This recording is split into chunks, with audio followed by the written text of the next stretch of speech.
because that's just a hilarious speech. Right before we go on the air, Justin Hare goes, "Can I swear?" It's like, yeah, no, dude, I'm cool. I'm fucking cool with it. So there you go. See, I just did it for you. So no, I just Thank fucking God. yeah. Well, like I said, this is not a kids show exactly. It's free flowing. Like, don't get me wrong. There is a lot of content here that I would be comfortable having a kid on.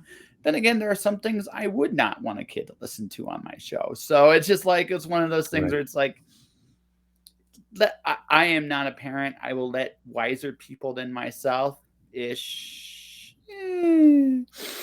because every parent has their own kind of rules. What's okay for my kid and what's not okay for my kid, and I've learned that I can't say anything because really it's not my place to say anything. So That's fair. That's fair.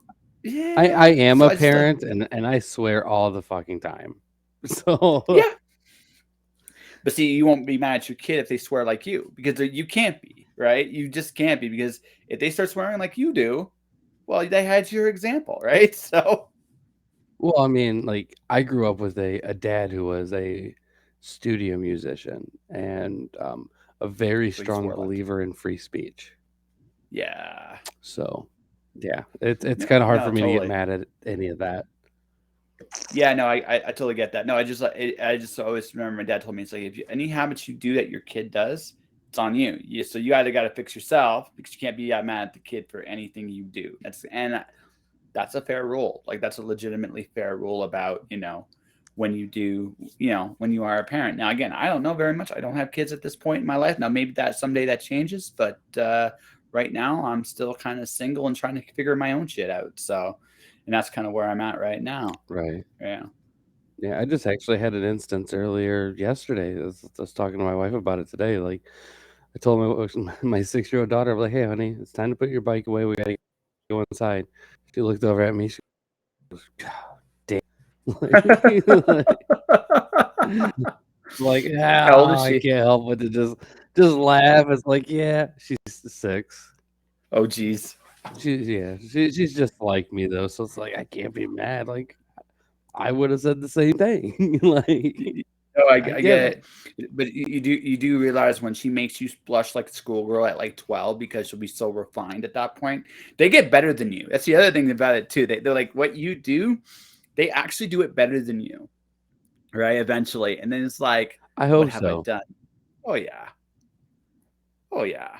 I think that's what we all hope for as like a parent is, we definitely want like our kids to just grow up and do better than us. I wanted to be better than my parents, and I feel like I succeeded already.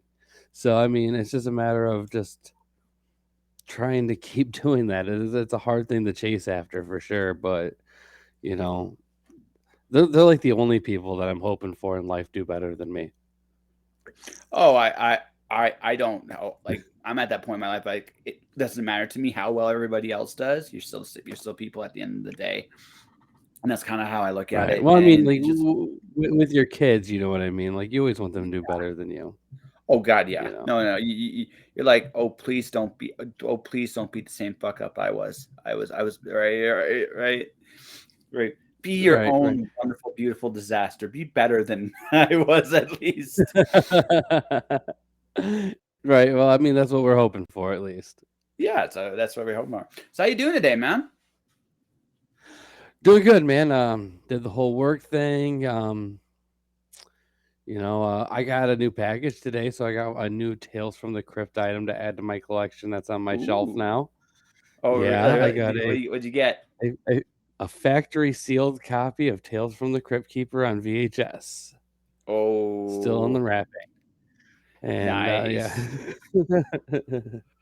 yeah, So because for I those don't of have us, enough Tales from the Crypt merchandise. oh, well, hey, like when we were talked on your show, we all obsess over shit, right? We all do. So for those people watching, those people Oh yeah, listening right now, Justin is a huge Tales from the Crypt fan. In fact, he has his own podcast dedicated to it. I was on it. I watched an episode of Tales from the Crypt, and we just talked for like an hour. I think it was an hour about just that episode and just the roughly. ups and Yeah. downs of it. And right, so this is his bag, like totally, like right. the clothesline powders, this is his bag, baby. Like that's what he does. Like he's a big Tales from the Crypt fan. So, and Right. also a big horror and EC comics fan, if you have been paying attention to his board at all in the last few days. But we'll get to his stuff to pimp somewhere down the line there. So we talked a little bit about this on your show. I think maybe off the air. How how did you find Tales from the Crypt? Oh God. Oh, I mean, as a young kid into horror, well, first off, like, I was born in '88. Tales from the Crypt like started around the same time, around '89. So for me to be able to watch it, you literally had to have HBO back in the day. Unless you had a dad like mine who had this fancy little black box that descramblized the pay channels, which there was only like 4 or 5 of them back in the day. But yeah, we had one of those, so I was able to watch stuff like Tales from the Crypt at a pretty early age, to say the least. Yeah. And And for those I love the hell out of it. Yeah, so I bring this up because I remember back in my day, like I remember those black boxes, like they were the thing, guys. They were the absolute shit. Like if you had it, or you had a dad that had it, all the kids came over to watch all the stuff they shouldn't be watching. It's like, hey, you got this cool Right. thing. Everybody wanted Right. to head to sleep over at your house to see what was on late at night. Yeah, exactly. Exactly. That was Oh a yeah. different era. Nowadays, like streaming has complete, Right. like a black box wouldn't know what to do in this world. It's like you Well, can I get mean, even everything. if you had one, like, there's like 300 something pay channels now. Like, you wouldn't even know what to discramble. Well, And it's not even I done the same way. Like, it's crazy. I think it's really weird because again, I'm just old enough. I'm a little older than you. I was born in '81. I'm just old enough to remember back when there was basic cable. There is like good, like the mediocre shit cable, right? And the like the like you told you, like the 4 or 5 really good specialty channels. Now, right? It's all mediocre. Right? It doesn't Basically. yeah. I whenever I go to my grandmother's house, she's one of like the last people on the planet that has cable. And I just go to watch it and I'm Oh, like, well, yeah, well, again, there's different generations, right? And I mean, cable's for old people at this point, like really old people, because it's their era, it's their stuff. And streaming is, and by the way, I'm not anyone listening to this. If you are over 70 and you are streaming on YouTube and all the other cool places, awesome. Not everybody does that. So, right, it's no. just like, but you watch those. My point is, you watch those channels, there's nothing on TV, like absolutely fuck all. And you're like, like, why are people buying cable? And then it goes, and then I have one of those existential like epiphanies. It's like, oh God, why did we buy cable back in the day, right? And that's just like Not to I felt mention the kind of, commercials, dude. oh God, yeah. I've been brainwashed for like decades, man, with these kinds of. I the I remember a Hanes commercial that has a guy bungee jumping, tumbling down, screaming, ah! He gets near the bottom. There's a thing of underwear like that he grabs. It's like, oh, thanks, ah, right? And not to mention like the McDonald's brainwashing was Yeah. epic back in the day. So, Yeah. Just McDonald's has changed so much too, man. I oh remember when you yeah. can get a cheeseburger for 49 cents. Oh, Like, I remember that too. I it's remember like, that what has happened? because McDonald's has gotten sophisticated or something like that. Although I wouldn't Oh, it's know, they still still the have same French. old chemical food. It's Yeah, still it is. chemical food. No, like the French fries that we had as kids are still, somewhere like so there are still some of them in like this display case that have not disintegrated at all. And again looking back at the day and looking at us now, it's like, so why were we eating this food? And then it's like, oh, have you had your break today? The brainwashing. We were mind Right. controlled, man. Like seriously, zombies. At least we had play places in our day, though. I mean, they don't even have Yes, that anymore. they Like, we were don't, do actually they? able to have fun. Ah, No, that's I haven't seen one in years, at least where I live. Oh God, a McDonald. Yeah, it's just like it Yeah, killed the it's joy of it. I mean, maybe they were afraid of lawsuits. That's the only thing I can think of. They were afraid of fucking lawsuits. well, to be fair, I mean, the world has gotten pretty sue happy, like Oh yeah, no. I mean, the hot coffee thing still. I still comes to my day. It's like, oh wait, they're gonna sue us for hot coffee, right? They'll sue oh us for yeah. anything. It's kid slides down to the into the balls. Like that was my favorite thing. Was the cage of balls that you could jump in and plunge in, right? And if you're Oh like yeah. recess, some kid like drowns in them or just almost has like a life altering experience. Oh my gosh, mental instability. I have not been able to deal with this. And McDonald's is like, okay, no, we're not dealing with that shit no more. No, no, no. But then again, when we were all like 14, 15 years old, we all had a job at McDonald's too. And that's when you also realize how many kids and shit inside of that place. That is true. The Oh most god, that is absolutely disgusting true. place in the world. Well, it's just one of those things where you just like kids are gonna be kids. That's just the way it is, right? Can you be mad at a Right. kid? Yeah. Right? Can you really be mad at a kid? Yeah, maybe, but As long as it's mine, yeah. yeah. I have no problem being mad at a kid. So that doesn't No. bug me one bit. Well, again, you had to be a parent, so you've had to learn to become a supervillain somewhat because if you don't, I mean, your 6-year-old, you love them to death, but they take over the house if you weren't a little bit of a supervillain. Yeah, because she's not in control of the house already. Yeah, well, no, she's kind of is, but I mean, you still have some discipline and boundaries somewhere. You fool. Yeah, I got 2 daughters, man. I'm a fucking sucker. I mean, they got me wrapped around their damn fingers. That simple. I know. Wait to get a It's little. I had a buddy. I used to work at a warehouse in Pure Lake, and he had 3 daughters, 2 of them twins. So mm, now he yeah. got to. Now the thing is, he was great with women because he understood them. It's like there's nothing they can do to me. I got spit on, like yelled at, like food was tossed my way, and that was just this morning, right? So there's like after Yeah. going through that, it's like there's nothing you can do to me. What can you do? This was my own family, right? It's like Oh, dude. Yeah, I get it, dude. The other day, my 6-year-old, she's not really keen on trying new things. So I was able to introduce her to finally try a banana nut muffin.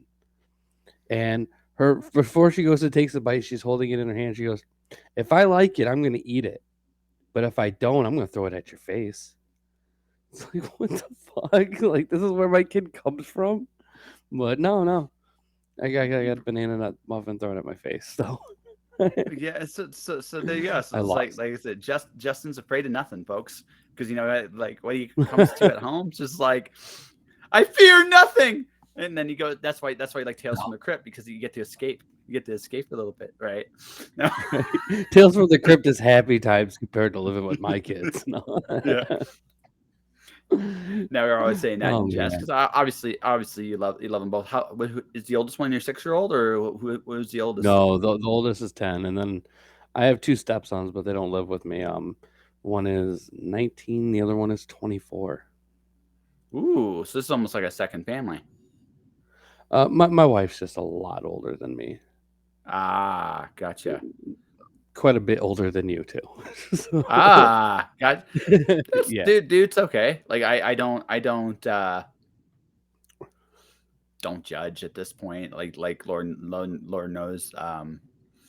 When I was so the first wedding I was ever invited to go to was in 2005. My buddy was my age, and his wife was about 15 years older than he was. Right, so Right. it was what it was, and again, no judgment really. It's just like heart goes where the heart goes. You love who you love, and that's it. I mean, that's all there really is to it. I mean, you got really one choice: do you follow it or don't you? Right? And Oh, yeah. Yeah, you know. I was always like, I don't know. I've always went for older women just because I've seen a lot of people get in trouble for going for younger women. So that right there was a huge draw for me to begin with. And then, like no offense to any woman that might be listening that is my age or younger, but intellectually, I have a hard time having conversations with them. Interesting. It's a lot easier with somebody who's a little bit older, a little bit smarter, who's been around a little bit more. Huh. You know, yeah. Okay, I have to be careful because I have friends. I am only just a little bit older than you, and I have some friends that would just like tie me in a pretzel. But there is I find you put yourself around people that you're ready to deal with. Yeah, That's just the way it is. Um, right. and I'm going to say it like that because that like what I have tend to find, like I have dated younger, I have dated younger, I've dated my age, I've dated a little older. What I find is that there's different. There are they can all it can all be very fun and enjoyable, but they all have their own standards and issues that come with it. If I date, like, again, I'm 40. If I date somebody this point, again, not against dating someone in my late 20s. I wouldn't be against the idea, but I also realize like they're figuring out who they are and they're finding their confidence. Someone in their 30s figures that stuff out. Now it's about like a filtering process. I've just turned 40. So what I've learned in this life is, okay, I've come to that point in my life where it's like I'm not afraid to piss anybody off anymore. I don't care. Right? I just like I'm me. If you like me, great. I like you too. I have nothing, again, no ill will to anybody. But if you don't and want to go your own way, cool. I'm not gonna worry about it. All right. And there's a maturity, a confidence, and maybe just a little bit of a loss of patience as you get older too. Right. You Oh just yeah. you just realize that you just realize that you just get tired of a lot of shit. So Well, I mean, it's a mix of that, and like as you get older, you also realize like you don't get to live forever. You got mhm, to make some choices in your decisions now because tomorrow's not going to beat. And younger people don't really have that whole idea set up right and everything, and so it's just their choices can be a little bit more sporadic. But when you're in your like your 30s and your 40s, I mean, you really start to get an idea of exactly what you want. When you find what you want, you make those choices and you go for them. And mhm, sometimes it works out and sometimes it don't. But I mean, that's one of the things that I like. Is like it's especially like my wife, for instance. It's like she knows what she likes. She knows what she wants. Cut, dry, simple. There's no bullshitting around it. I don't have to play games to figure out what I need to do or what I have to do for this. It's just here's what we got to do. This is it. It's all on the table, and it mhm. makes life a lot more simple. Oh no, absolutely. Like one of the things I've realized, I had this like epiphany a few years back, is that people at the end of the day do exactly what they want to do. That's it. It's that simple. The Yeah, only real yeah, question is, yeah. the only real question is, do they do what they want consciously, or do their desires still kind of rule their choices? For like, what I mean by that is, okay, talk about fear. We're gonna get into like horror stuff eventually, I promise. All right, but the thing is, You're fear. fine. Um, Fear can dictate a lot of your wants too. I'm afraid this thing is going to happen. It might be a subconscious thing, right? But it can shift a desire. I had a conversation with somebody, a friend of mine, and they're like, "Oh, and they said to me, I think you belittle people." And again, just that was her own like opinion, judgment, whatever. And that's cool. But she goes, "But I don't want to talk about it." Well, if you don't want to talk about it, that means you want to keep that perception, whatever that perception is. I'm not gonna argue with you. Like I'm gonna tell you, no, it's not what I'm doing, or at least not consciously. How am I making you feel this way? But if you're not gonna answer me, if you're not gonna want to talk to me about it, I'm gonna let you have it. Because at the end of the day, it's like, well, you gotta make your own decisions of what makes you happy. You gotta do what you want. And at this moment, you don't really want to talk to me about this. Okay, I won't. Then we won't. When you're ready, I'm here. And if you're not ever, I'm good with that too. It's just like I'm going to respect. I'm going to respect your choices, and I'm going to give you exactly what you want. But again, some people will think I'm an asshole when I say that because it's like, wait, you're giving them exactly. Yeah, I'm looking at your actions, and I'm just giving you what you want accordingly. You might not like how I do it because I can be a bit of an asshole about it, but I will. I I will. get it. Yeah. But I will give it to you because I realize like, why am I going to fight you? If you don't want to No, do something, there's nothing I can do to make you do it. And if you do want to do something, you will find a way to make it happen. That's kind of how I see things. no, you're 100% right on it. Like, I don't know. I guess I'm a little bit more of an asshole than you because, like, first off, with that situation, I would have been a little bit more mad. Like, why the fuck would you even bring something up if you're not even going to have a discussion about it? Like, Yeah. if you're going to want to keep it to yourself to begin with, then just keep it to yourself from the start. You You know, know, like, yeah, no, I get it, but in that case, we're just again, she was annoyed with me, and she just told me what she felt. Again, always going to be open to right? whatever someone says, right? Yeah. I'm never going to be in a situation where I'm just going to close it off. And again, and then I'm not frustrated with it because again, not to sound like a complete asshole, until we have a real discussion, it's not my problem. No, that is true. That is true. I will admit that Yeah, I'm super fast to close things off, though. Like, yeah. if I don't get along, like, I have a rule where I give people so many chances, and it's usually like 2.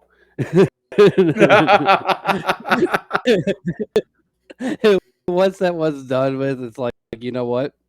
This friendship to be. There's so many people in the world that I could be spending this time with that aren't trying to screw you over, lie, whatever the case may be. And, it's just sometimes it's easier to just cut ties and keep moving on. You like I said, you only get to live once, man. So I mean, you got Oh, to make absolutely. good choices on all that stuff. And when you don't want to waste time on somebody that's never that great of a friend to begin with. Oh, I totally get that too. Like I've done this too. Like I've cut friends out of my life after a certain point because again, it's about realizing what people want. Right. And once I realized this, like again, once I had this epiphany, it was easier for me to forgive people. But I also don't waste as much time. I'm open to anything, but I'm also kind of in that position of, okay, I'm open, but if you don't want to do certain things, I'm not going to waste time chasing you to make these things happen. I'm going to let you do them because Right. at the end of the day, right? Then that's how it is. Like I'm not again. And by the way, this doesn't say I'm certainly not like I don't have my shit don't stink. Sure it does, but right, it's one of those situations where just like I look at it and kind of go, okay, if I can't fix understand if I don't know the problem, I can't fix it. You don't want to talk to me about the problem, I'm just going to assume it's not my problem. And again, that might not be always the truth, but I can't fix it anyway, so I'm not going to worry about it. And with people in general, what I've come to the realization is, um, I'm at that point in my life again. I'm old enough where it's like this. I would love certain things, and I'm willing to go out of my way to get to the certain things. At the same time, I am also perfectly content being by myself, and I'm both. I can go both That's ways. a, that's I a, can that's a have big deal there. yeah. Sorry, I didn't catch that last part of that. So that's a pretty big deal there. Like, I Yeah. personally know a lot of people that like are really, really hard on themselves just for the simple fact that they don't have somebody else. Yeah. And it's one of those things. Like, like I think people like you probably have it made the most. It's like you're content either way, which really shows I guess I guess I'm trying to think of like the right word for it, but like basically like you're content with yourself enough to be okay with whatever situation, and that's Mhm. something I personally admire and everything. I mean, like I've always been that same way. I've been married for quite a while nowadays. So, I mean, it doesn't really apply to me anymore, but like before I was married and everything, I was the same way. I didn't Those things didn't matter, but I mean, I know a lot of people right now that are just they're really hard on themselves about that subject entirely, and it's like if only they could be content with themselves, like that's another thing I think that actually ends up helping you in the long run if you are trying to find a relationship. Like if Mhm. you're not happy with yourself, then you're gonna end up being pretty miserable to begin with. So Oh yeah, no, it's a guarantee. Like there's a couple people I'm watching on Twitter. Like, don't get me wrong, from a relationship standpoint, I'd love to meet somebody. I'd love to go on some dates. I'd love to, be romantic. I'd maybe see if one thing if it leads somewhere or not. I don't. If I get my heart broken too, that's fine. The experience of romance can be is good, no matter what happens. Again, that sounds maybe crazy to some people, but truthfully, right? You're taking a chance, you can get burned no matter what you do in this life. So, right, it's the fact that you're willing to take the chance. This is an awful lot about you. But at the same time, I mean, I've hit that point in my life where it's just like, look, for whatever reason, I'm by myself right now. Again, might be some things to do with me. I'm not like insecure about it. Just like might be just how I've approached things. But at the same time, I like who I am. So I'm going to like I hope so. I'm how do I say cautiously optimistic about the future in that regard. But at the same time, it's just like happiness, you have to be happy with yourself. You need to be, yeah, because if you're not, no person can give you that happiness. No person can give you that confidence. And most importantly, no person can give you that self-respect. And if you don't it got that pushes people away self-respect, too, though, man. It really pushes people away.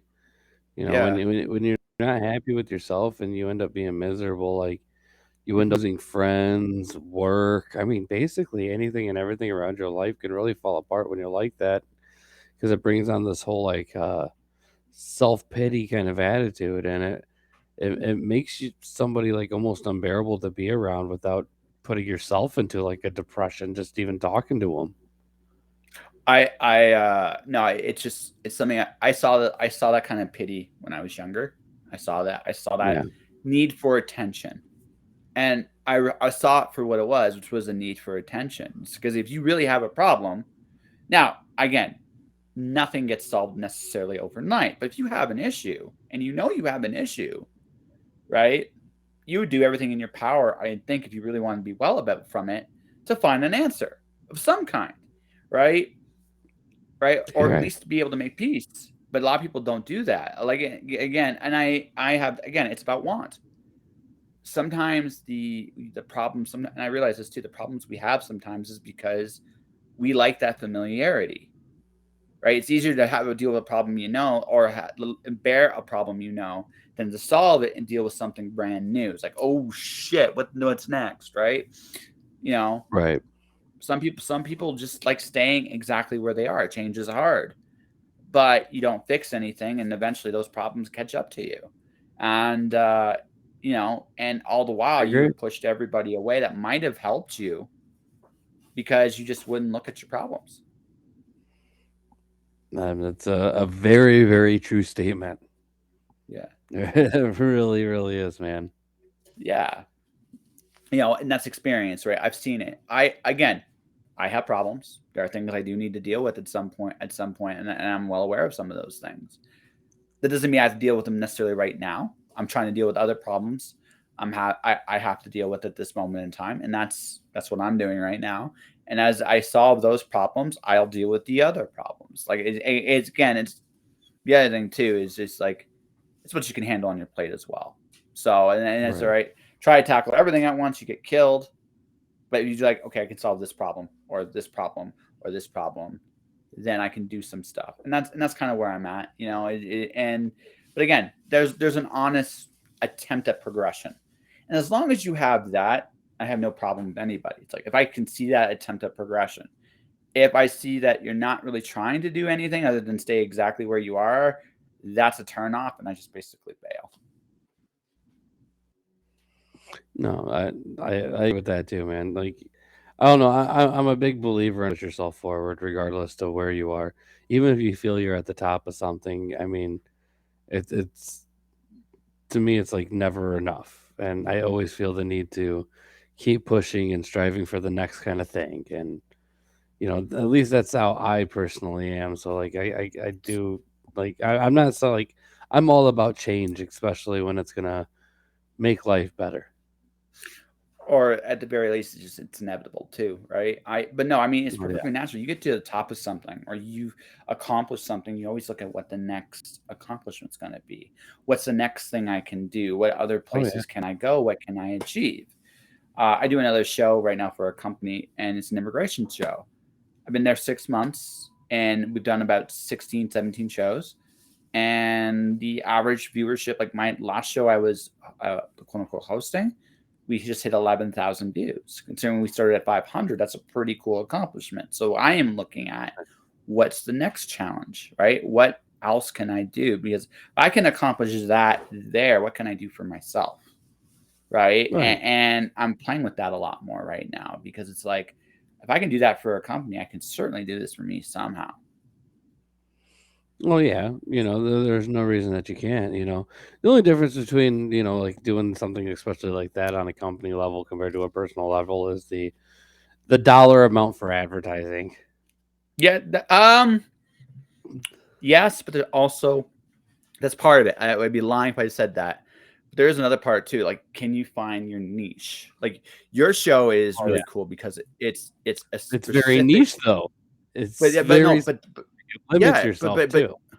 but the thing is, the whole world's niche. This is the thing. Like, a lot of people think niche is a bad thing. I disagree. I think it's a great thing.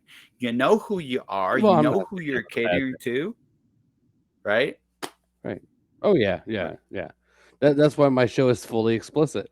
We're catering to people that were in love with horror from the 90s and the 80s. Like Yeah. it was not a very good time in the world, compared to nowadays when it comes to political correctness and just basically anything and everything that could be said on television. And nowadays it's just but I mean, yeah, I know my audience. I know what I can get away with. That's for sure. Yeah.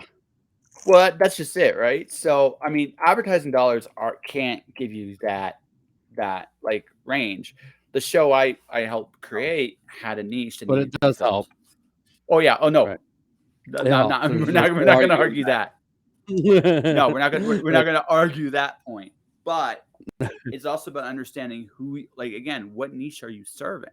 Because if I were to do an advertising strategy for that show, well, obviously, who do I want to get to my show? It's an immigration show, so immigrants coming to Canada. That's who I want to target, right? In that particular case, Is that what in the this show's show, specifically about? Is yeah. immigrants going to Canada? Huh. Well, it's about immigration concepts. So basically, it's like me actually being nice and corporate and all that shit. And Well, isn't that the basically, whole idea behind Canada, though? Just being nice? nah. I've always Like looked at Canada as our friendly neighbors to the north. yeah. Most of the time, this is true. However, we with everything, like everybody's distracted with Ukraine right now. We're not going to go too deep into politics because I don't think either of us really want to. But let's be honest. Right before Ukraine became the dominant headline, right? The Trucker Convoy up here. I mean, we have problems up here. We have some things we need to I'm fix. 40 minutes away from Detroit, dude. You don't got to tell me. Yeah, exactly. So you remember I'm like right at one of the big border crossings. I more than understand. I actually used to live in Windsor. So so whereabouts we're 40 minutes? That's like Ann Arbor? No. Like south. I'm actually in like the most northern part of Ohio. Oh, okay. I know where you are. Okay, yeah, I know Yeah. where you are. Okay, yeah, I totally know You, where you, you are. you, Yeah. yeah, you're not far at all. In fact, the only places I've ever been in Canada is right on the other side of the border over there by Detroit. So Windsor. Yeah, basically where I Yeah. used to live. I used to live in Windsor. So yeah. So When we were 19, we can go get drunk there. So oh, absolutely. That's why. Oh no. That's so, folks. Here's the thing, right? This is the truth. This was the truth up until I'd say about 2009ish, right? And then Detroit got some really nice bars downtown finally after like years and years and years. But yeah. So the American kids would cross the border Friday night.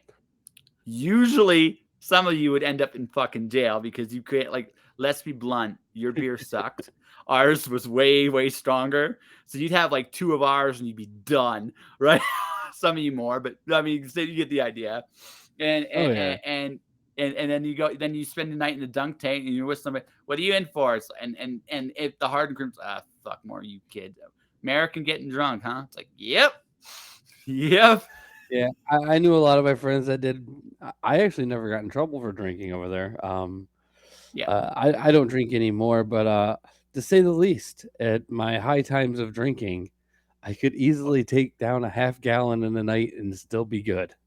Yeah, good. So, That's yeah, cool. No, I no, could I handle my get it, but booze back in the day. yeah, but but you know what I mean, right? Like, so in Oh, comparison, I've had to come back from Canada, like I'd leave there with like 10 people, and I'd be coming back with 3. It's like, well, I can't wait for them all night, They're in jail. Like, yeah, like, yeah. Like I've said this in my episodes in the past, my urine has more alcoholic content than some American beers. It is actually the truth.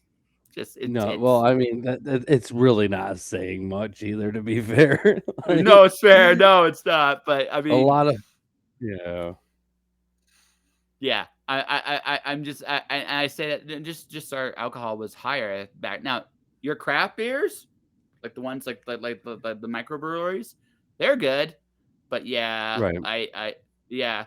So for me, like it would be terrible because I live in the mountains now.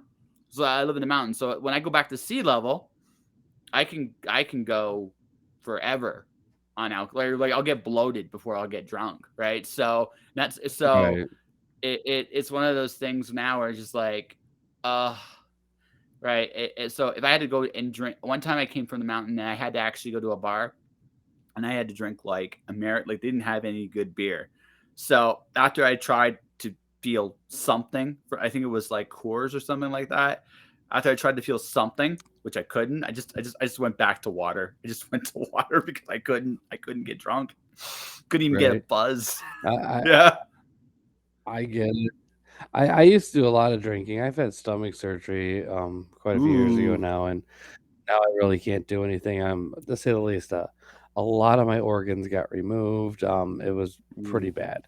Um, but I used to drink a lot back in the day, to say the least. And you know, I got to the point even down here just drinking beer. It's like I can go through 30 fucking beers in a night and be nothing really. Yes, not And even instead of buzzed. you like Yeah, go back to water, I was like, nah, I'm gonna go to whiskey. So it's just, no, you know that point where your stomach starts to get bloated, like you just realize oh that it's yeah, just like, oh yeah. yeah, I Especially with that was beer, it's easy with beer. yeah, no, well, the thing is, if you don't get a buzz, at least, right, it's not fun at all. So I just said, you know what, No. I'm not doing that. I'm not doing that to my stomach anymore. Yeah, that, but that's the difference, right? It's just like I just said, you know what, I was never. I sound like I've been big drink. I never was really a huge drinker, but when you come down the mountains, you're just looking not just to take the edge off, and you can't do it. You just eventually just Oh go, yeah. okay, yeah, I more than understand, man. You have no idea how bad it's like now that I can't drink. It's like I have nothing that can actually take the edge off. And like to top it off, like my day job, to be unspecific, I work for the government. oh I can't god, do anything. Like, what is my way of getting my edge off? I can watch scary movies. That's like I've I got can watch nothing. scary movies. And I can go a few rounds with my wife. That's about it. That's pretty much all I got. Right? Yeah, So yeah. yeah, Like and even if I was in a legal state, I can't even smoke a joint. So yeah, exactly. So it's like I'm done. Government jobs, gotta love them. Yeah, yeah, we you won't gotta get. love the benefits though. There Well, is a plus yeah, that's side. that's the thing, right? I mean, the trade off I mean, government is literally the last thing to go, no matter what. So, um, Yeah, like everything else will go to shit, but the government will still somehow function. Well, function might be a right. bit of a You wanna talk strong word. job security, I mean, I think I'm pretty set. So Yeah, no, you're good. No, you the man. Like I looked at it just like, yeah, you're good. Like, yeah, like the whole system would have to collapse before you're out of a job. And even then, you're basically maybe not. Right? Maybe Right, not. right. Well, It so depends. much time, I get a pension too, so it's like, even if they collapse, I still collect my money. So Yeah, yeah, well, it depends on how things go. You, I look down there, and I'm like, I do not envy you guys in your next election at all. I oh, it's don't gonna know be a who's. rough one. I'm Yeah, I'm I'm serious. I look in the darkest timeline is a Trump Biden rematch. If that goes down, just go to Mexico, dude. You can't win. Well, I mean, like, regardless of who's president, we still got a lot more freedoms here than other countries, and Yeah. I mean, that's just the truth of it. And when it comes down to like president and stuff like that, like there's nothing that any of us can really do that's really gonna change that like on a one-on-one level type thing. Like 100% realistically, my vote's not gonna change the outcome of it. You know, you would like to assume so, but with the electoral college procedures and everything, it's not really like that. And I've just noticed over especially the last well, when Trump took office, that's when I realized that like I'm just better off just not watching the news. Mhm. I got weather on my phone, so I know the weather. Oh, The politics though, I mean, it's oh, fucking insane. And then not to even mention just the politic part of it, but like the amount of hate people have for each other if you're not on the same side as them it's to a sickening level here. So for me personally, I'd rather not pay attention to it and not have any idea of exactly every little detail that's going on with it than to sit there and play their hateful fucking bullshit games back and forth. no, I get that. Here's the thing. The disagreement stuff. I had an assignment for a magazine last year. I was to write a 4,000 word essay. I pitched an idea of comparing 1930s Germany to Canada now, and I was able to come up with some very interesting parables. What I did was, what I did though before I did this is I had a couple friends that one lives in Germany, that one comes from German descent, and I had Right. them read the article, just because, again, I need a different point of view, right? Right. I one of my friends, the one of the two of them, she really, like, she went into me because she disagreed with most of the article. We had a really good discussion about some things, and it was actually really cool. Like, I've learned in this life that disagreement is not disengagement. Very often it's the opposite. It's if you are willing to listen to the other side. We have this tendency sometimes, I think, and I think this has been taught but by a number of different things. But the idea is we put people into a box, right? The truth of the matter is, like, Right. me and you might disagree what color the sky is, right? I mean, we might. I don't Yeah. know, right? We might, right? Now, I can do one of two things. I can say the sky is blue, and you can say the sky is fuchsia. Now, I can think if you say the sky is fuchsia, that you might be a little jack shit crazy, and I just put you in this little box and I don't listen to you. But maybe I hear you out. Right. I got a lot I, of people in that box. yeah, exactly, right. But again, I've learned, especially doing a show like this, I've learned a long time ago that, and this was a shot, like an epiphany. My ego almost got crushed with this. The world is bigger than me, and my own Oh points yeah. of view aren't necessarily like the only points of view. So I have two choices. I can hear you out. Now, again, I don't have to agree with you. I don't even have to like what you say, really. But No, if I you're give you right. the respect to be listened to, and you give me that same respect, we can disagree about anything, and I'll still, well, in your case, not a beer, but maybe I'll buy a. Can you do coffee? Like, sort of all your stomach Oh stuff, yeah. like, well, Yeah. Yeah. Yeah. I okay. do a lot So of coffee. I do. or yeah, yeah. I'll buy you one of those super trendy coffees, and we'll like, we'll call it even, and You don't even have to do and that, man. I'm one of yeah, those guys where it's like, a Keurig pod. We can sit down and have a cup of coffee together. yeah, That's good with me. exactly. Yeah, no, and that's just it, right? We can still shoot the breeze, and disagree with the color of the sky, right? You Right. Right. and next time I do an example like this, you can have the blue sky, I can have the fuchsia sky. I don't mind being that. I don't mind being that main color of the rainbow. I'm not opposed But to the fuchsia sky. Like I've actually seen multiple colors of the sky depending on what oh, absolutely. Oh no, seen it. absolutely. See So what I I mean? can't even put you in a box. It's like, well, I guess it depends on where you are and where the sun is and where it's setting. But yeah, that's 100% possible. Absolutely. No, people actually know their stuff and can have, yeah, no, it's actually it's enlightening, right? It's Yeah. absolutely enlightening because you don't right? Because the truth of the matter is we don't see the world the same way.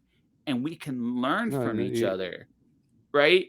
We can learn from each other with seeing a different perspective. And that is always worth pursuing, right? Now, no, 100%. yeah, By the way, because Martell's a really, really cool guy. That lucky son of a bitch is going on a cruise here soon. He's gonna be having a lot of fun. well, nice to Yeah. meet you, Martell. Like, yeah, have fun with your cruise. Where are you going, if you don't mind us asking? Right? Ooh, But before we get on to that, like I said, but that's the thing. Like I've learned in this life, like I said, live and let live, and I try not to put people in a box. They have to put themselves in that box, and right. And right, they're good at I it. don't. They're really good at doing it. Oh, sure. Absolutely. Absolutely. And we have the same divisive stuff up in Canada too. Like the Truckers Convoy. Oh man, I am jealous. I am actually jealous, folks. Jamaica and Mexico. That's really that's a Oh wild yeah, trip, man. It is a wild lucky trip. guy. Yeah. Enjoy. No, I'll have to like I check it said, out. Canada is about has its own like especially like again the trucker thing up here. Um, there's a divided opinion of what that actually was. But if there's that kind of divide, right, the right solution is we all have a little sit and discuss it honestly. But a lot of people is like, well, this was a siege or this was a protest, whatever you want to call it, and there's no discussion. It's one or the other. There's no like it's polarity. And going something what you said about the news media has been doing this since shit, at least the early 2000s, right? And Well, I they've think been it's doing this kind of stuff forever. It is so much easier to control a large population when you keep them divided. yep. And I'm a strong believer in that. And at least our country, I can't speak for every country because I don't know every country's history when it comes down to it. But at Oh least for yeah. America, the only time that we were truly like good at what we did and like really pushed forward and really, you know, made a name for ourselves is when we came together and became America. Every Hmm. time we've divided and fell apart a little bit, it was just that it fell apart a little. Hmm. But when we came together, we did good. When you come And together, you can unfortunately, the change the world. government doesn't want that to happen because, it's just one of those things. It's easier to have control over a large group of people when you can make them hate each other.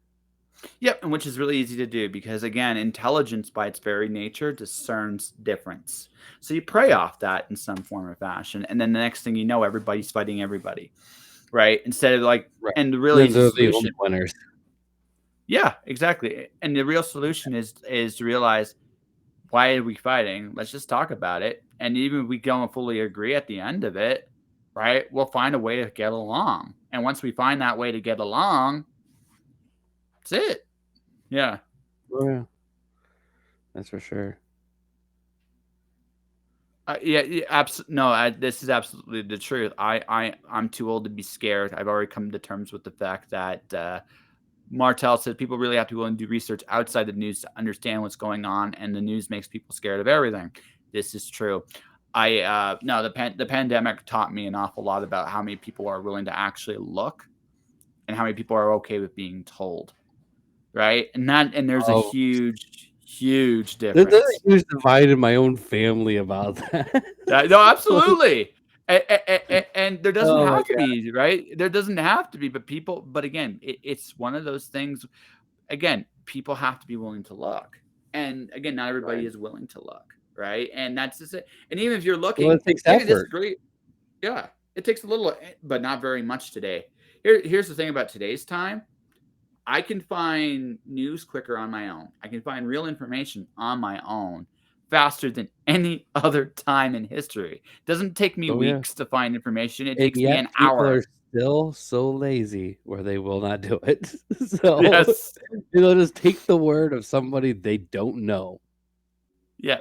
And And even worse, does not care about them at all. most of the time they do not care. In fact, Yes. it's Yes. what can you That's do just it. though? I mean, but we at least live in a world where they're allowed to make that choice. And Oh, even sure. if it sometimes is a very, very dumb choice, it is theirs to Actually, make.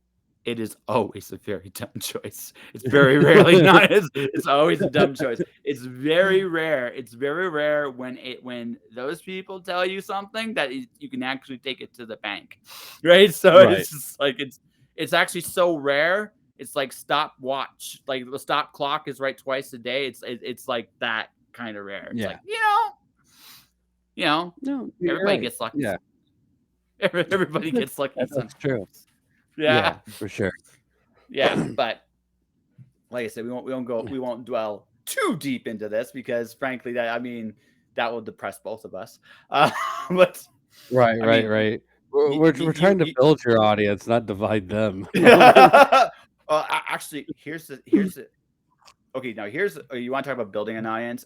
Actually, the thing is, as much as I hate to admit this, like building your audience with like looking at news networks, they actually do well.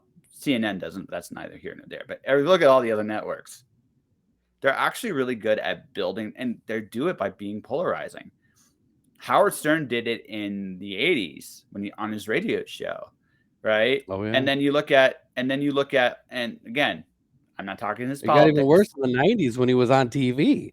Oh So no, absolutely no. But that's just it. He understood this, and something I realized understood like the most important thing you can do as a person, even in terms of your brand or business, is take a stand, right?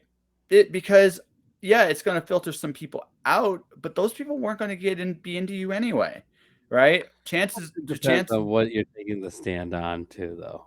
Oh, sure, You sometimes, know, right? right? Like like I would encourage you to take a stand on something really, really horrible to prove this theory. Hmm. I've done it. Like No, I've done it.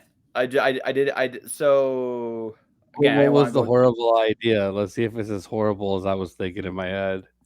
Well, I threw the concept of right when the Vax passes came out because right at the same time they were coming out in Canada, the vaccine in Israel had pretty much collapsed the first time in July and August of last year, and I was showing all the data and all the backlash I got from so many people because I took the stand at the vaccine. I don't know if we should be doing this, and this was like a real major. It was a real major. Like I had like 20 people unfollow me. I had fights with the whole. It was just one of those things. I took a real hard stand, and I watched a lot of people divide. At the same time, a lot more people Yeah. came to me as well. So what I learned when I did that was okay. Now again, I'm not here to debate this with anybody. If you agree with me, you agree with me. You don't, you don't. I'm cool with it. What I am saying though is when I did that, I learned a very, very important lesson, and that's this. It doesn't matter what the stand is. If you believe it, if you're authentic with it, and that's the important thing, if you're authentic with it. Because here's where you're absolutely right.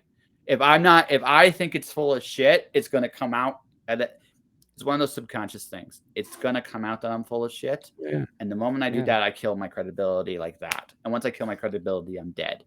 But if it's something I I believe and it's something I'm willing to take agree. a stand on, right? And it's something I'm willing to take a stand on, I'm going to lose people no matter what, but I'm going to gain people more like me. Which is going back to what I said earlier at the beginning, everything's a niche.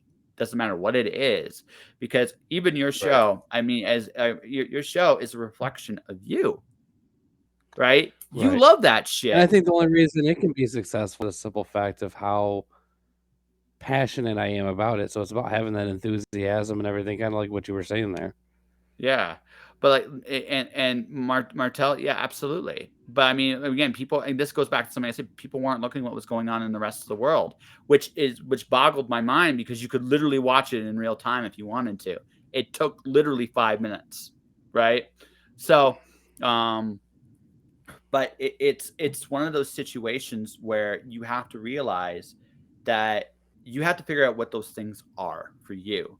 Now, saying what I've said on the air, it's not necessarily my hill to die on either. I don't need to go there, but it's something I learned an awful lot about. It also made me realize that I don't need to care so much about how people react to my content because it's not really, again, I'm your content is about as much filtering people out who don't want to be there as people who do want to be there. Right. And when I Right. But I realized mean, that, it just depends on though. Like, I challenge yeah, you on your next stand that you take to be 100% for necrophilia and see what happens to the audience. but I can't authentically do that, dude. I can't authentically do that, right? Right? I mean, that's my point. It has to be something I actually have to believe in, right? I can't believe in that. So, I mean, of course it's going to blow up in my face. You have a better shot on that one than I do, you know? I I would assume that you're probably right. So, Yeah. Yeah, no, as no, fucked up as it that has is. to be from an authentic place. It can't be something for the sake of saying something to be controversial, because if you do that, Right, right. you kill I your do fucking credibility. appreciate that you think that I am authentic on necrophilia. No, no, I didn't say that. I said you had a better chance than I did. Because I right, was that's all gonna I said. I didn't I say was you gonna were authentic on it either. I just thought between us, I think you got Oh, a better man. shot of pulling that one off. Right? So Yeah, if there was an audience that was gonna be more for it, it probably would be the horror community. yeah, no, But like dude, I've seen zombie porn. So I mean, if I've seen zombie, I mean, it ain't that far apart. So, you know, yeah, yeah, yeah, yeah, yeah. yeah. So I mean, I get it. I have yeah. not seen zombie porn, but There's I get a literally good idea porn. what it is. Yeah, yeah. I'm just saying, like literally, there's porn for everything, like literally. So I mean, if Huh. you, right, some of my friends have gone down deeper rabbit holes than I ever would have imagined. I'd be like, uh, okay, I never thought to go there, and I never will, you know. So, but we all have I our get thing. it. We all have our thing, It's, right? So, yeah. you know, but the important thing, like what I was saying there, is it has to come from a real place. It has to be something you really believe in, and it has to be something you're not afraid to say. Now, are there stances I could take that would kill my audience? Yes, they involve bigotry. If you want to say that, you're right. I'll completely agree with you. At that point, you're absolutely right. Right? Right. But that aside, you're going to um you're going to find that you will lose people, yes, but you will gain people as well. And it'll more be, and if something from a real place, it's people that are going to be more closely aligned to who you are anyway. And that is what you want anyway. You don't want people so different that they're never going to get into what you're doing, right? Would you, You're right. I mean, seriously, I mean, I am certain there's some crossover somewhere, but would you like someone that's a fan of 50 Shades of Grey to come watch your come watch your podcast? Like, it's not exactly your audience, right? Probably not going to get out of it what you. Well, that's the thing with Tales from the Crypt. There might be an episode out there that will fit their fancy, Yeah, if you will. that's And if there's not yeah, that yeah, episode out there for them, I would guarantee that there is a comic book reference at least in there. yeah, yeah, And probably, so, like, probably, and yeah, I personally like I've had all sorts of different kinds of people on the show to talk about it, and that's one of the cool things about Tales from the Crypt. So, like, I've had horror actresses, people even like Patricia Tallman on the show who, known for playing Barbara in the Night of the Living Dead remake and stuff like that. I've had stuff, from that to indie actresses who's also had like OnlyFans accounts and stuff like that. I've had random podcasters that did shows on cooking, shows on cars, shows on Ninja Turtles, and it seems like there's always this weird relation where people still like even if it's not like full blown horror, they still like some of the comedic aspects of Tales from the Crypt. So with this show, it's Absolutely. like it seems like it touches a lot more different areas. What did Martel say? I'm Mar- taking Mar- a stand Mart- that people should be able to celebrate Christmas and listen to So, Christmas music year out. Martel, I legitimately know people who have Christmas rooms that literally they can go and celebrate Christmas, and they play Christmas carols, all that stuff, all year round. And Martel, man, honestly, I love you, but I do not agree with that stand. yes, that's fine. If No, I have to listen to a Christmas song, I will lose my mind. Unless it's the I, Merry Crypt Miss CD that Tales from the Crypt put out, which I is fucking hilarious. see, there's something for everybody, right? So, but I Yeah, mean, yeah, but I mean, it's a lot different than your regular Christmas songs. fair enough, fair enough.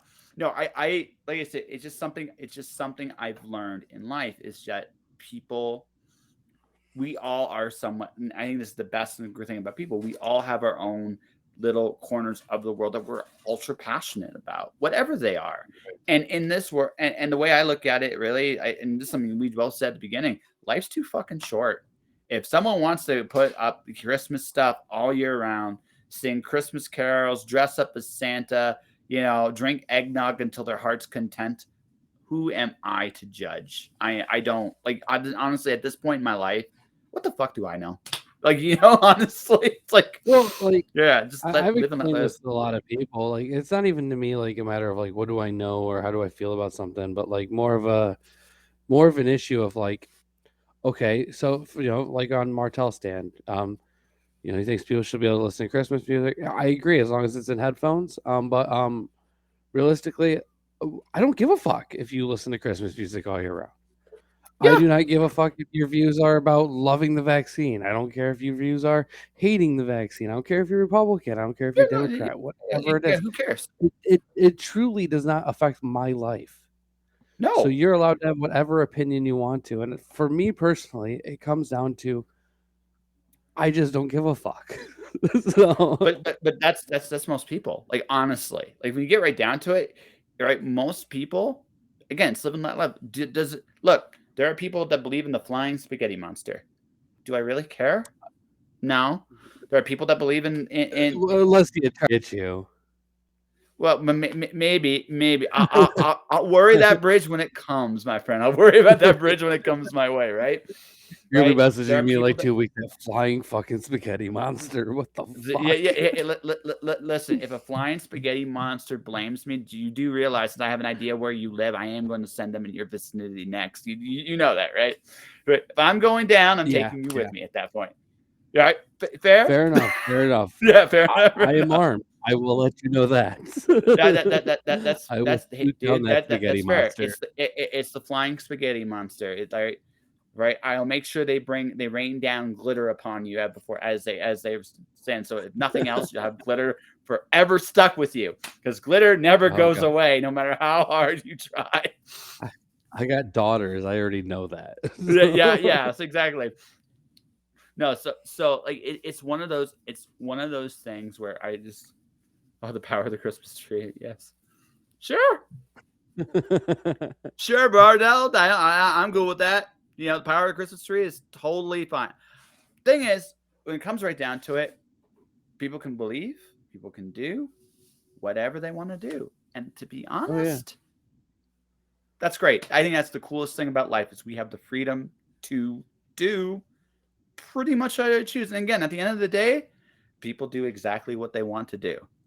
I just gotta be smart enough not to be so not to put people in boxes and judge people for it because again, I don't care enough. And two, even if I did, what the fuck do I know?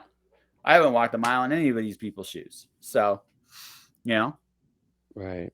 No, I get it. I do. yeah. So let's see here. How many episodes have you done with your show, if you don't mind my asking at this point?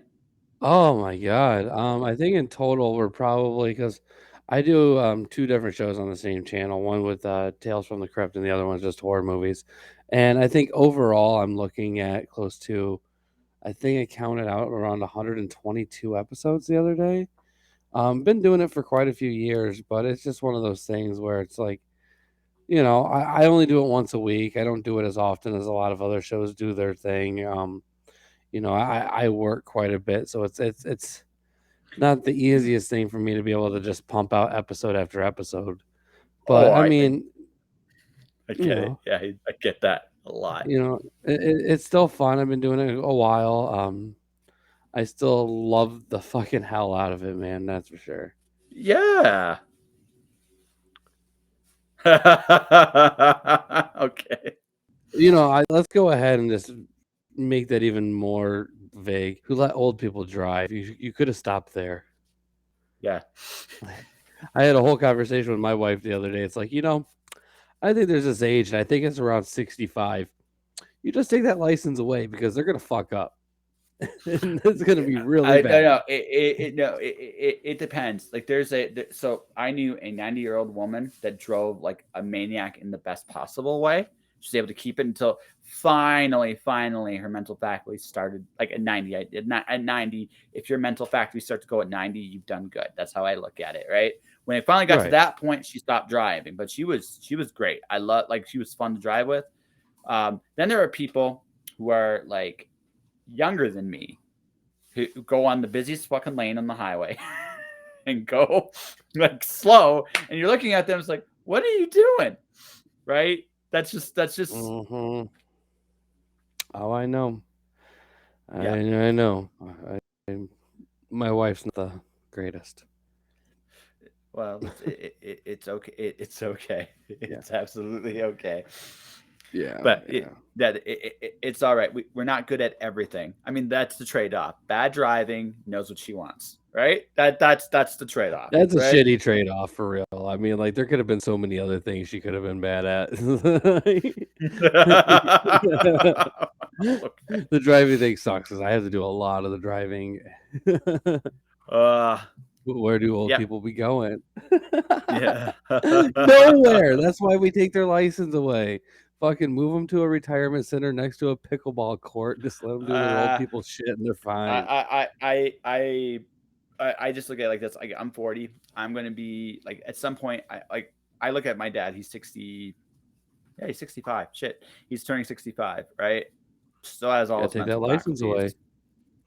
Yeah. Oh, he shouldn't be driving anyway because frankly, he was a truck driver. He was a truck driver back in his younger days.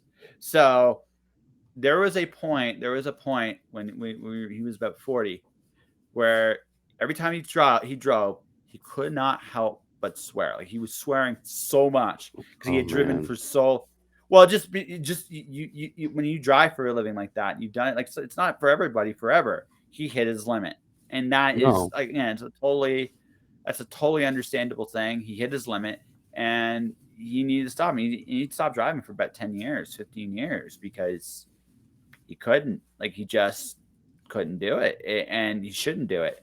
When you curse so much that the gravel is starting to crack, you probably shouldn't be behind the wheel. You just probably shouldn't be, right? More than likely.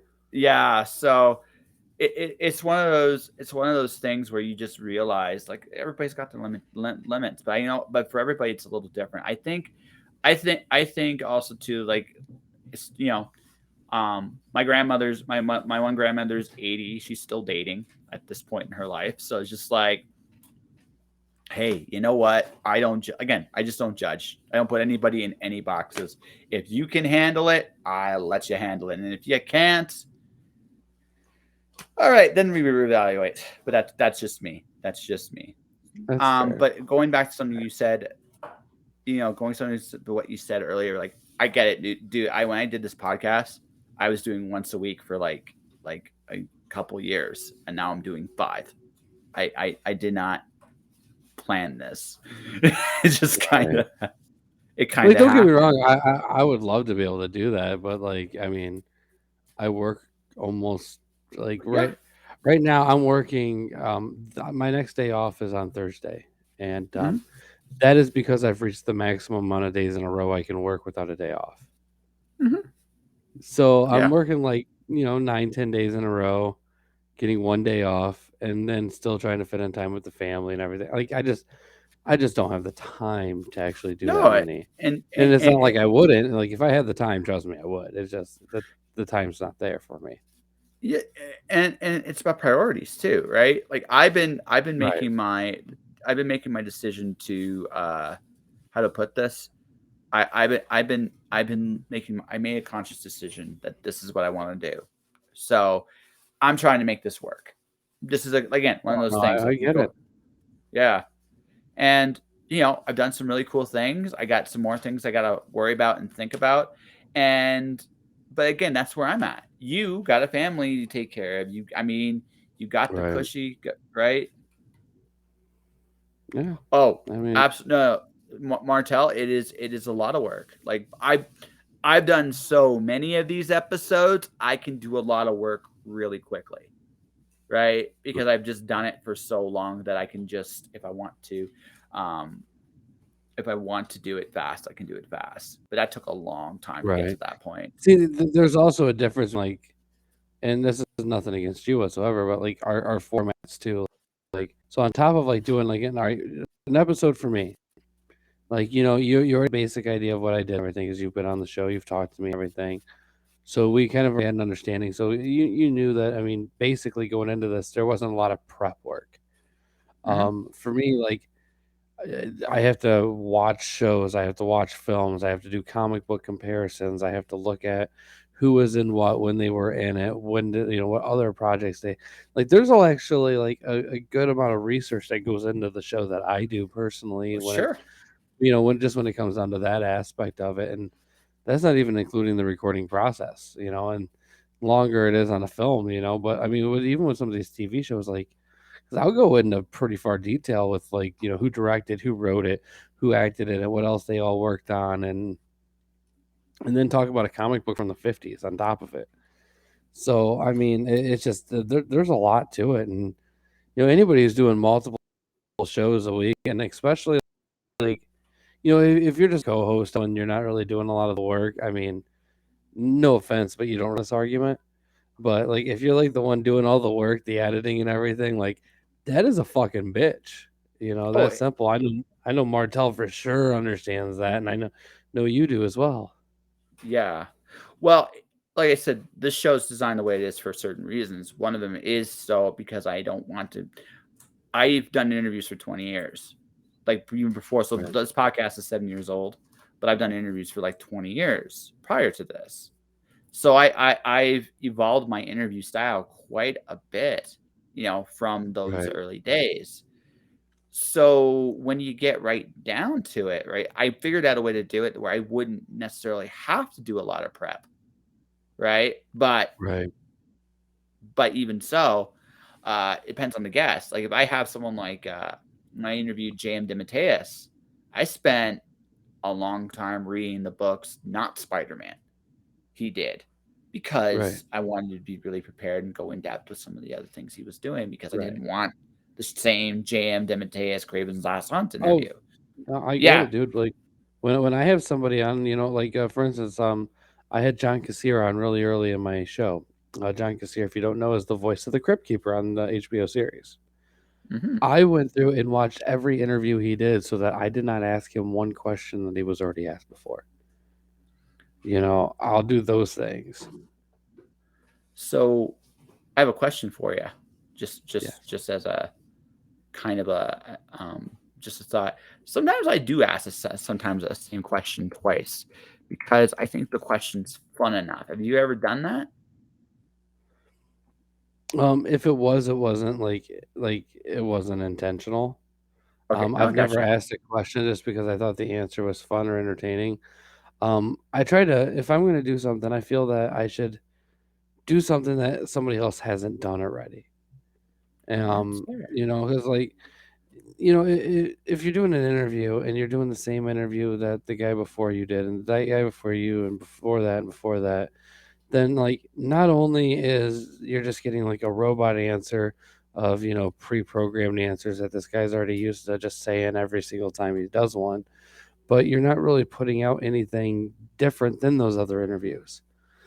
Yeah. But if I've had quite a few of the higher end guests, talk to me about it, and we're just like, I'm surprised with the amount of research you did. I mean, I had a lot of fun with these questions, and I've had a lot of really good responses with it and everything, and I've also got stories from people that you would never expect, like when I had Timothy Stacks on the show. I mean, I got him talking about B. Arthur and like George Clooney, and Yeah. not, but things that weren't exactly the nicest situations that he was in. Things he never really got to talk about. Like how B. Arthur wouldn't talk to him unless he spit his gum out. Pretty much looked at him like a piece of crap. How him and it's like weird things like that, but like stories that you don't get to hear anywhere else, and it's I try to shoot for those types of things because, like, I mean, you can go and watch, 10 episodes of or 10 interviews on somebody, and 90% of the time you're going to get the same questions in every interview. Oh yeah. And, what's the point of watching those other interviews? You're not getting any new information. You're not, like, because with podcasting, one of the big things that I was always told is like, it's always good to get your part of it out there and everything. Mhm. But if your part of what you're talking about is the same as everybody else's, you're not really doing anything different. No, you're So not. that's a big part of the reason I do it that way. I don't like asking those other questions. And, I, when John Kassir was on, I wasn't like, oh, why did you, took the role as a crypt keeper? He talked about that already 100 Oh times. yeah. We talked to him about Oh his theater that he has, him and his dogs that he has, those kinds of things that are just different, things interesting. Of course, we're going to touch on certain topics, but I'm not going to sit there and do the exact same questions as everybody else. no, it's fair. I just thought I'd ask that because in the other way you can do that too. Sometimes you can take a question that's already been asked, and you can kind of take the interview in a completely different direction too, right? So it like that's kind of where I was coming from. But no, no, it totally makes sense what you're saying. Look, one of the reasons I do the show the way I do it is because again, look at our conversation. We went from like your daughters to like our brief conversation about disagreements and the color of fuchsia and now we're talking about podcasting, right? This conversation is one of a Right. kind. We won't, right? That's what I want. Oh I yeah, don't yeah, want, definitely. right? I don't want a especially with the format of the show where like I'm forgiving if a show's 30 minutes. If a show is just 30 minutes or less, I'm more forgiving of that than a show that's longer than that. Because again, when you only have 30 minutes, that's not a lot of time. So you got to kind of No, sometimes you you're trying to hit pack a lot in some, real fast. yeah, yeah, you got to hit sometimes some of the same beats. So I'm a little bit more forgiving there. But if you do like this show, if I had asked you a single fucking question that so far or done anything like other than what we've done, you would have been bored, right? And I would have been bored too because you've done it, right? Right, right. Well, to be fair, I mean, like we were talking before all this, and like I've done like, because like I'm promoting a project recently, and I've done like 20 something shows in the last like 2 weeks. So Yeah. like this is definitely a nice breakup of the, oh well, how did this come about? Well, whose idea was this? Where did this come from? So this is definitely a nice change, that's for sure. Yeah, well, Your that's your like your that's it. format is significantly different, and I will say it's definitely much appreciated after, Yeah. Well, basically being in robot mode for weeks. well, that's just it. Like again, it's looking at what the shows are and aren't, right? So Right. I'm And more don't get me forgiving wrong if it's either. a Not like every show had its, things well, that were sure. really cool too, but like uh, they're all fun, that's for sure. It's just certain ones where you were just going on and this. But I mean, it's part of the gig, it's part of what you do. Yeah, it is part. Yeah, I mean, it's just part of the fun, or it's the part where it feels like work a little bit because Oh it's learning. It's learning how to talk about yourself and not feel like you're such a like either it's fake or that you've heard this for so long yourself, you're bored of it. And that's like the worst trap. right. I don't I mean, I'm like people when they interview somebody and ask a question, don't have a follower. I will say, Martell, it depends on where the answer goes. Sometimes a guest can truly surprise you. Like, well, I got nowhere to go from here. Let's move on to something else. Sometimes that does happen. Well, I mean, that does happen, and it's very rare.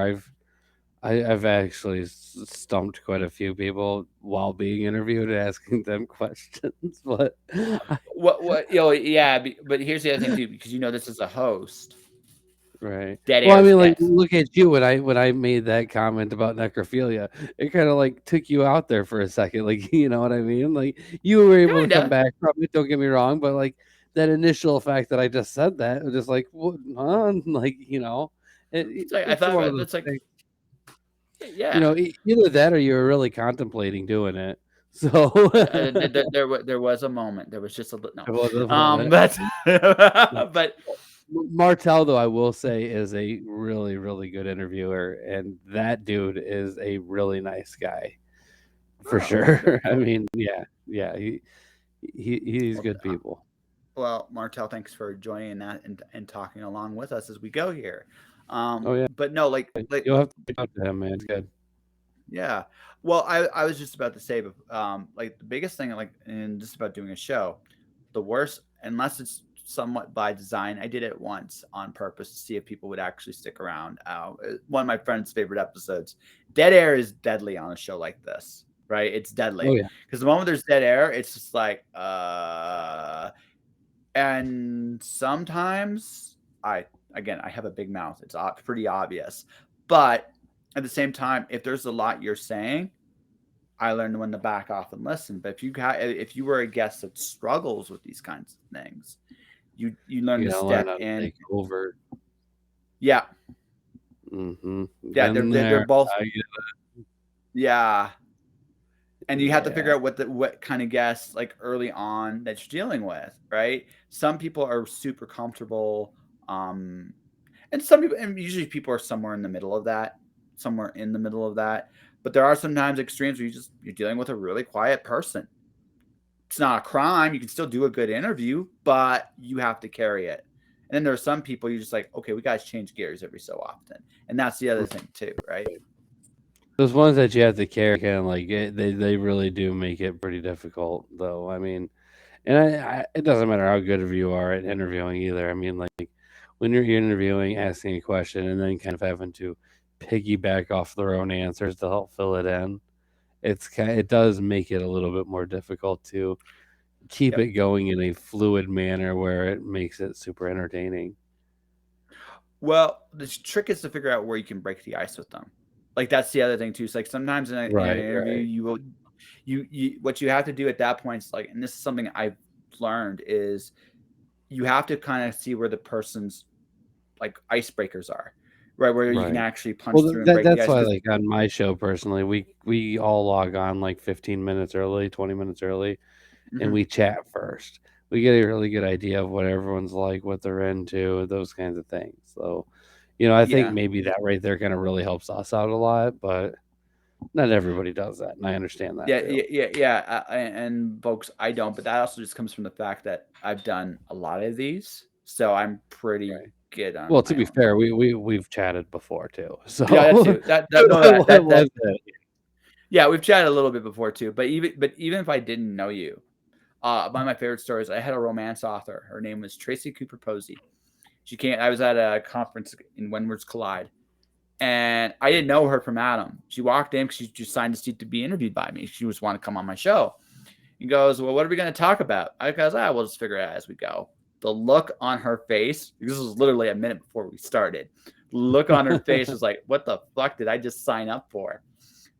We had a great conversation. We just started talking, and that's the magic to it. Like it's again, I have a lot of practice at it. Like I have a lot of practice at it. It's not something I recommend everybody jumps into because it can get really steep. But yeah, like what you learn in the interview process is some people are just naturally quiet. Those people are good.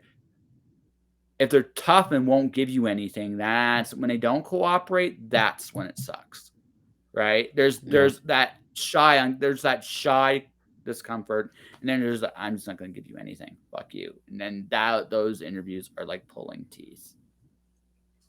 Oh yeah, those are never fun when they're like that. But yeah, I get it, dude. Yeah, it's like pulling teeth. It's like at the end, it's like fuck.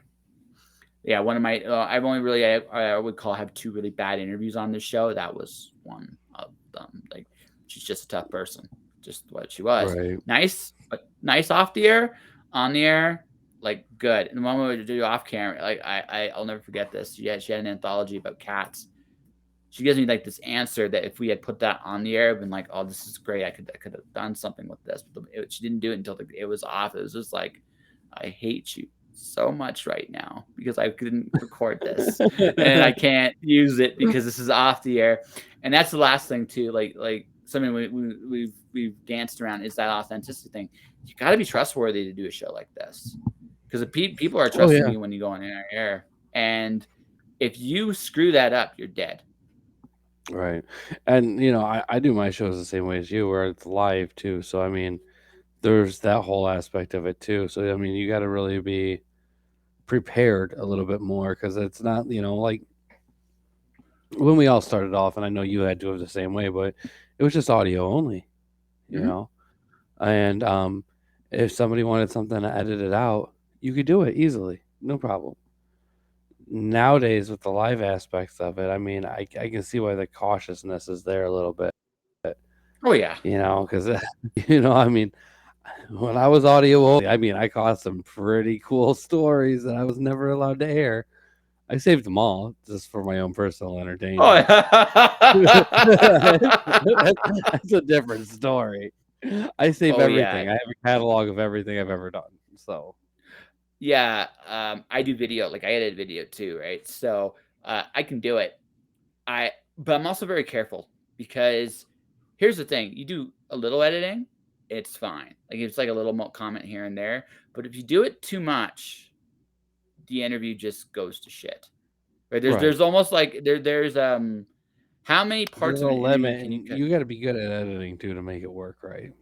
Oh yeah. It can be done. I told you what my dad did for a living.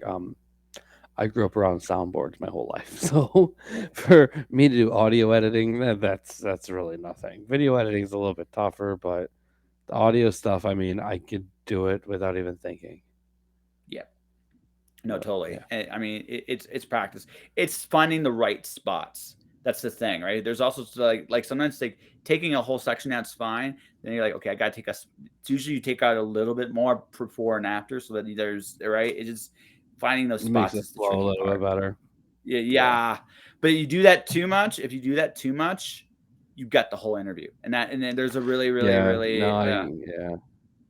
Yeah, I just listened to an episode the other day that had a pretty big edit taken out of it, and the guy did a really good job with it. I'll say that much. Yes.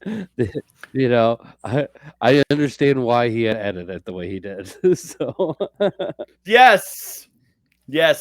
Sometimes so I was there for the raw audio of it. So you respect that a lot more when you've been part of it, right? Or when you do it, it's like, you did a good job. Like you did a really good job, or you did a really shitty job, right? You could tell. There is a difference. There is. Yes. Yes. And a decent podcaster would tell you the truth and not bullshit you to make you feel better about your work. No, it's just one of those things where it's like, And like I said, when you do it yourself, you can give yourself. Well, you try to put yourself to the highest standard as possible, but practice. But I mean, some of that's just practice, and that takes time. Well, all of it is. Yeah. It takes a lot of time to get it all down. Like I know for me personally, it took quite a long time. Like hell, just the different programs alone that I used over the years. I mean, I've done everything from Audacity to Pro Tools. Yep. So, I haven't had a chance to play with Pro Tools yet. I'm still on a PC. I haven't gotten to the Mac side of the force. That's a goal this year. That's a goal this year. So. I am very anti-Mac. I'll be honest about that. Yeah. And, that is a stand I will take on my show. So it's fine. You can be very anti-Mac. Fuck yourself. No. Oh, no, no, absolutely. Like, so my last like audio year though, and I'll be blunt about this, I hated it because I was in a situation where I was in a situation where the I didn't have very much say over the audio quality of the environment I was in for about 8 months. So at that point, Yeah. you're doing the best you can, and there were days, man, I was just like, I can't do anything about this. What the fuck? Because it's just so embedded into the sound, and Well, you're it just just like, depends too, because like the amount of mic, like the type of mic you have, is really gonna help with that too. oh, absolutely. No, no, it can definitely help. I didn't have like this mic I have now. I didn't have it then, but also it was just like one of those things. Looking back, it was just like there was only so much control I had, and Right. I learned an awful lot. Like I got way better at sound editing during that time, but it was just one of those situations where it was like, oh God, I just how. And like I said with my other show, hey, hello, Nasty Nation Gospel 1313. Welcome to the show. Oh, that's my lovely co-host on 2G1C, Mr. Chuckles McNasty. Hello, Chuckles McNasty. Yeah, Welcome to the show. he's a very very entertaining man who has some really really good ideas on horror stuff. He actually Nice. is one of the writers on the comic book as well. Very cool. Well, He's a good guy. you missed our epic talk about future sunsets. I'm just saying that right now. You missed that epic Yeah. conversation. We're talking now just about how to put a show together because that's something we both do all the time. Yeah. And you know we're coming near the end of the interview because I want to get to the point where he's got to talk about his shit sometime, and I know he's got to go. He's a working man, so that's where we're coming to. Yeah, yeah. I gotta be up in like 8 hours for work. Yeah, I mean, uh, I'm sure you don't mind this conversation, but I also know like we got it. Like, yeah, I was about to go. I was to take us probably the last 10 minutes or oh so yeah. of the conversation, but Oh, might as well just get to it right now. And that's this. So you got your shows, and you're doing oh yeah. comics, right? And you're doing a comic right now. So why don't you talk a little bit Oh about yeah. your comic? All right. So I mean, to go ahead and just give the basic idea of the comic book, it's something that I've had an idea for quite a while. I ended up talking to a few friends of mine, Chuck and Ron. Chuck, who's right there in chat, good guy, and Ron, Mm-hmm. not in chat because he's not a good guy. He's a bad guy. If you know Ron, go tell him that he's a bad guy. Okay. And then I ended up meeting a good friend, Drew Moreland, who ends up being an amazing artist, and I really fell in love with their work. So I talked to all of them, got them all kind of on board for a very EC inspired project. And I mean, if you can't tell, obviously, if you're watching this on the video, you can really tell that I am a huge fan of Tales from the Crypt. It's pretty fucking obvious to say the least, and I really Mm-hmm. wanted to make something kind of reminiscent of those 1950s comics, as well as pushing the boundaries that they pushed back then. Because I mean, if you're a comic book guy and you know a lot of stuff about comic books, you know that the reason there was a comic book code is because of Tales from the Crypt. They pushed so many boundaries and everything that they basically changed the entire comic book industry. And Yep. I kind of, go ahead.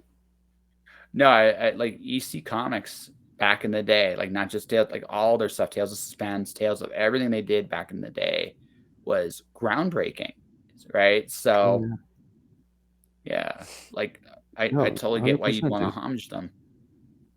Yeah, and I just wanted to make something that I thought was a horror anthology, something kind of in the vein of like Tales from the Crypt, the crime suspense stories, the Crypt of Terror, whichever line that you were into, they're all written by the same people realistically, Hmm. and just kind of something reminiscent of that and try to push some boundaries with it and just keep it very horror themed. I thought it'd be a lot of fun, and over the last few months we were able to pull that off. And I mean, obviously I'm not the only one that thinks we did a really good job with this process either, because I mean, The project's, I believe, 258% funded right now on Kickstarter, which is, I mean, pretty fucking cool.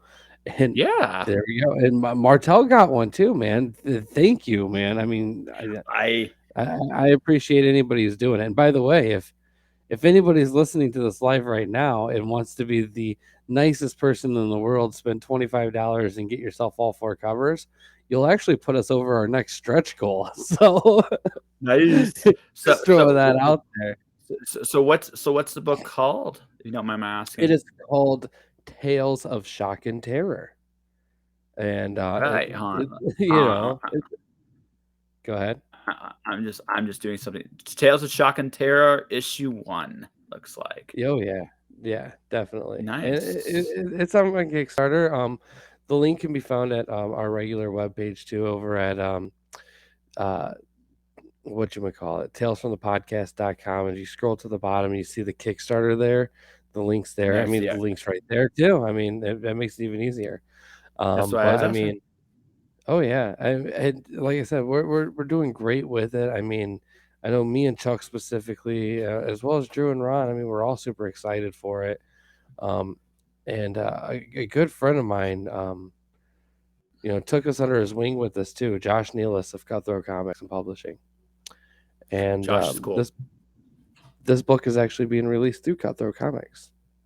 So this is definitely something cool for along all aspects. And with that being said, I definitely got to throw Josh a shout out too, because I mean that dude got his book funded in less than an hour the other day for Turkey Sharks too.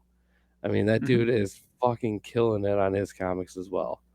And with all of us being part of the Cutthroat Comics team, we definitely got to support each other. And it's great seeing all of our work being funded in like an hour to a day, and it's awesome. It really is. And I'm really hoping people are going to really like what we have going on with it. The artwork's all done by hand, like I said. Drew Moreland, fucking killing it. Not only is it done by hand, but like one of the covers is hand painted. So it's like we took the ideas and stuff and like the premise of what like EC Comics was doing and did like our own kind of modern recreation. But on top of that, we also went and took like the way the art was done, because in the 50s it wasn't done digitally like it is nowadays. So we No. kind of have like all these different aspects taking it back to the 50s, which is something we really fucking like, man. And I mean, it's just, we love it. Oh We're yeah. excited for everything that's going on with it. I'm proud of everybody involved with it for sure. I mean, it's been a hell of a journey. That's for sure. I will say I can't wait for this thing to end. We got 25 days left, guys, and I, I am Working on I it. can't wait to get it printed and just like anybody who does do any pledges on it. I mean, it's all it's getting made at this point. Um, for those interested in knowing the levels, for $4 you can get a digital copy. For $5 you can get a cover A, which is like our main cover. Covers B, C, and D are actually each one of those covers is reminiscent of a story in the comic book. So the one titled Mask is specifically over the one that I wrote. Chuck did the one called Pig-Headed. Ron did the one called Weather the Storm. And each of those variant covers are actually only going to be available during the Kickstarter. So that and personal signings, which is not going to happen very often. So for the majority of public, I mean, if you really want one of those other covers, the only thing I can say is get it now, because there's no guarantee you're going to get it again. Unless you travel to me, Ron, or Chuck specifically. But I mean, it's just such a slim chance that we're even going to do anything with it. But go ahead. So I just was gonna say for everybody looking, I just posted the link up right here. All you guys gotta do is click on it and you can go. And right now, and if you want to donate, you can donate. I mean, it's entirely your call. But like I said, it looks really Right. cool. I was just All the checking the cool project kids are out. doing it at least. Yeah, yeah, all the cool kids are doing it. Well, and that's why I haven't done it Peer yet. Well, pressure. yeah, peer pressure. Always do the peer pressure. Um, but that all said, good luck, man. I honestly, actually, since we just talked, you got yourself another Thank backer. you. So there you Oh go. yeah. Yeah. When Awesome. I first clicked on the page, there was 26 backers. Now there's 27. So Well, hopefully that is a good thing. I have yeah, not had time to check it out yet, so yeah. I don't know.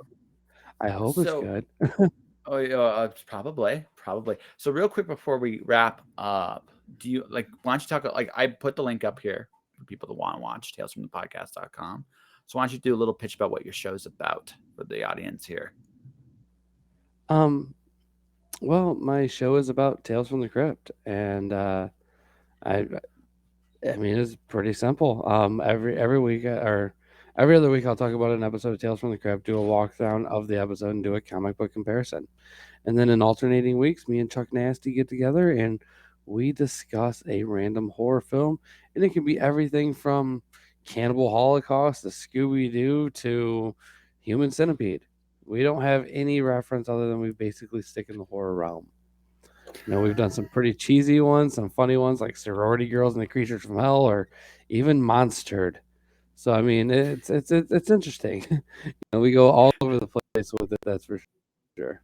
That sounds like a really fun show, actually. That like because it sounds like you're as surprised as we are. It's like, what are you doing this week? And ooh, Buffy the Vampire Slayer, the original. Really? Then next week you're going right. The Stairs by Well, like Alfred Hitchcock. I think this upcoming week we are going to be doing we're doing some shorts done by Jason Pitts. That's And cool. he has an upcoming project that he's working on. So we're that's another thing that we'll do too is like not only will we sit there and review like, brand new movies and all that stuff, but like we'll go through it and actually really do our best to check out, indie films and see what would, we can do with those too and try to promote them out there. I mean, I I actually think, and this will be probably. I hope you come back. Would you like to come back somewhere down the road? oh yeah, 100%, man. Yeah. So I would do for sure. yeah. So next time we come back on down here, what I would love to chat with you, and even bring your co-host if he's up to it. We could talk about indie horror because I think like again we don't have time to really to go deep into this tonight, but I do think some of the best horror movies right now are indie because from a budget standpoint they can be cheap to make, but also there's some really clever stories out there in horror, and a lot of them are indie right now. Yeah, you're definitely not joking there, and it's it's all cool though. I mean, a lot of the indie ones now these days is it's they're all over the place, but they Yeah. are really interesting. I mean, I've seen some that are pretty low budget. I've seen some that are just blatantly fucking amazing. So I mean, it's Hmm. it could be all over the place. That's for sure. I mean, you never really know what you're gonna get, and I like watching a lot of those indie ones personally, just for the simple fact that like you're getting a first step into somebody's start, and Yeah. you don't know where they're going to go next. Sometimes it's going to be something great, sometimes it might not be, but I mean it's just incredible watching somebody else's journey, and especially when it's things that you love as well. Well, one of my guests, indie horror actress Trista Robinson has been on my show, and it's Kahoot watching some of where she started, where she is now. Really, really cool actress, and she's a horror. Like that's her niche and that's her genre, and that's really, really cool. All right. So, but like I said, we've been here a long time, and I know you do Yes, have to yes, do other things. So let's wrap this up. So once again, I'll if you do mind, I'll do the plugs. So, all ladies and right, gentlemen, check out Tales from the Podcast. I've been on the show. I got to make an ass of you can myself touch on his yourself to show. it. Yeah, yeah. Right. And it's death nail. Right, yeah, but I mean, just death nail, right? But it's a fun show. You get to watch, like, and again, we get to talk like old school tales from the crypt, and it's a cool. My favorite thing about the show, I don't listen to it all the time. See, there you go. You got a donation. Da-na-na-na-na-na-na-na-na. Yeah, Woohoo! Thank you. yeah. I think you So, already donated though. well, hey, whatever. Don't argue with the super fan. Ever argue with your super fans, my I do friend. not Never do. argue whatsoever. Never, Yeah. never, never. Thank you, man. I appreciate the hell out of you. Yeah. So one of my favorite things about this show is Justin is legitimately passionate about every episode he watches. Now, some he likes more than others, but it's like it's really cool to hear a very passionate show. And that's the one thing I will say from Tales from the Podcast. It's a very passionate show about a dude really exploring his heart. Like, look behind you. I actually asked him on his show if he actually drank one of those beers once upon a time that's on his wall right there, one of those drinks from Tales from the Crypt, because it's just like, wow, it's really cool. They made that really cool show. Definitely check that out. Right. And once again, check the Kickstarter. It's gone. It's ongoing right now. You got 30 days. By the time this airs as an audio, you'll have 2 weeks. So just to let everybody be aware, like if you are listening to the show and not watching the show, this is where like go click on the link in the description below. You can still donate when this airs. So go do so. I want to thank Justin very much for coming on the show. Now, 2 final little bits of wrap up, and then I am going to call it a day. Give me one quick sec here. I got to do boom, boom, boom. So, ladies and gentlemen, I have decided to start what I call the laziest newsletter ever. It's 500 words or less. Basically, me doing like really just talking motivational stuff and pimping my crap. So, you want to sign up for the newsletter, let's see what's going on, who's coming on the show, all that stuff. That's my sign up list right there. You can go sign up there right now. My latest release is, and Justin's well aware of what that is because he actually read the bad boy. It's Alice 1. I've read both of them. Yeah. Yes. I actually had a lot of fun reading those too. Well, like, I'll be honest, I didn't read them, but I turned everything into an audiobook and listen and then go check out the pictures and the artwork, and I had a lot of fun with it for sure. Oh no, I have a blast writing it. You should. I'm drawing my next book. Like I said, I'll be showing some of my illustrations. I've been watching your progression. It's getting better, that's for sure. Yeah, I'm interested to see what it's going to be at the end by the time you're going to put something out. Well, I'm going to be honest with the book I'm doing right now. They're deliberately going to be this where I'm at right now. It fits the story I'm telling.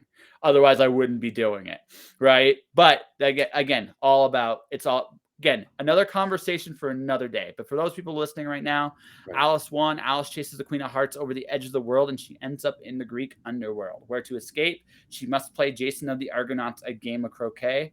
While in the underground labyrinth that is the underworld, Alice and company encounter gods, monsters, and perhaps the most terrifying thing of all themselves. It is available now on Amazon. Definitely check it out. And that will do it for today, folks. Tomorrow, December Lace joins the show. It's going to be a wonderful time. For everybody watching, everybody listening, thanks for watching. Thanks for listening. Stay inspired. Keep shining in the dark. And I'll see you guys next time.